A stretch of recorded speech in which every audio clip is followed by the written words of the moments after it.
Potatoes are one of the staple crops that you want to try growing, whether you're growing in an allotment, a small kitchen garden, or an even smaller balcony garden. This video is a step-by-step guide to planting potatoes.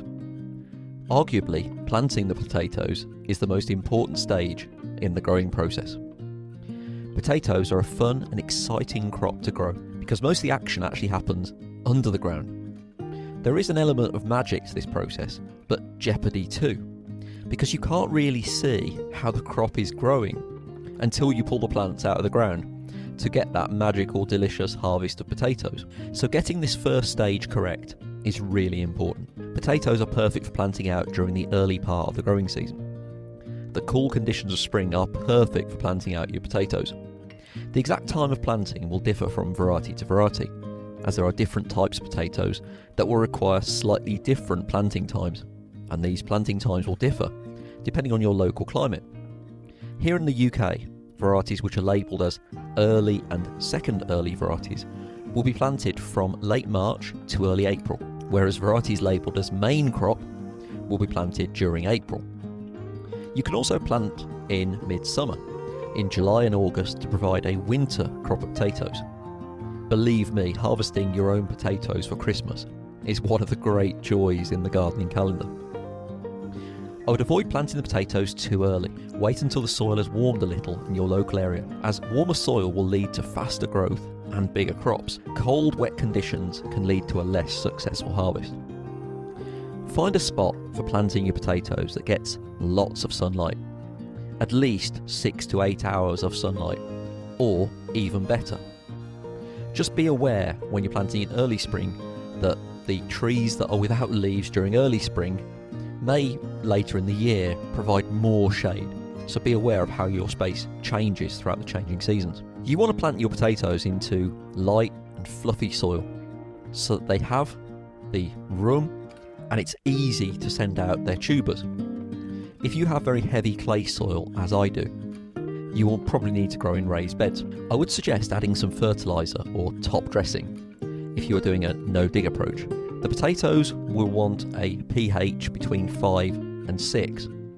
So if your soil is very alkaline, adding some sulphur to bring down the pH is a good idea and will boost the results that you're going to get from your potato crop. You can prepare the potatoes for planting. When you look at your seed potatoes, you'll see little sprouts coming out.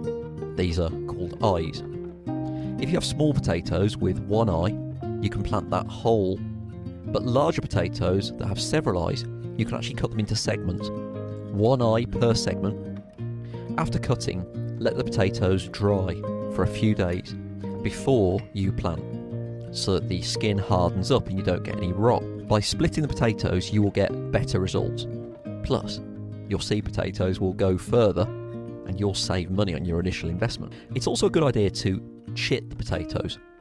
Chitting is a process where you leave the potatoes on a frost-free windowsill or inside a greenhouse to allow the eyes to sprout a little, giving you a head start on growth.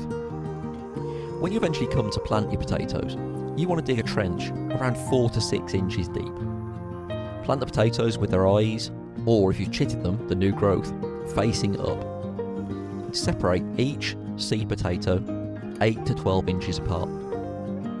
The more space that you provide allows more room for the potatoes to grow and you will get larger potatoes. After placing the seed potatoes in the trench, backfill the trench with the growing medium that you dug out while creating the trench in the first place. Be aware that the average harvest time is around 100 days. As the plants grow, and when they get to around 8 to 10 inches tall, you will need to gather soil and cover the bases of the plants to keep the plants cooler. This is also a process known as earthing up, and I definitely have good results doing this. It's important to make sure that potatoes are consistently watered, especially when they're in their flowering phase, as this is when they are producing tubers. I love seeing the potatoes with flowers during that early summer period, knowing what is going on under the soil. It's really exciting. In the hot weather, I will water the potatoes a couple of times per week, of course depending on local weather conditions. Just bear in mind that you don't want the potatoes to rot, so avoid overwatering, especially during the late spring and early summer period. Later in the summer, when your potato leaves start to go yellow, fall over and die, you know that your crop will be ready and you can start pulling up delicious potatoes. I generally like to fork over the ground a little bit, loosen the ground around the potatoes, and then pull the plant up. And you'll be surprised by just how many potatoes each plant provides. Potatoes are a really fun and simple plant to grow in the vegetable garden. I've even managed to get a great crop growing potatoes in containers. If you'd like me to do a second video about this, please drop me a comment below. I hope you've enjoyed listening to this video, guys, and happy growing.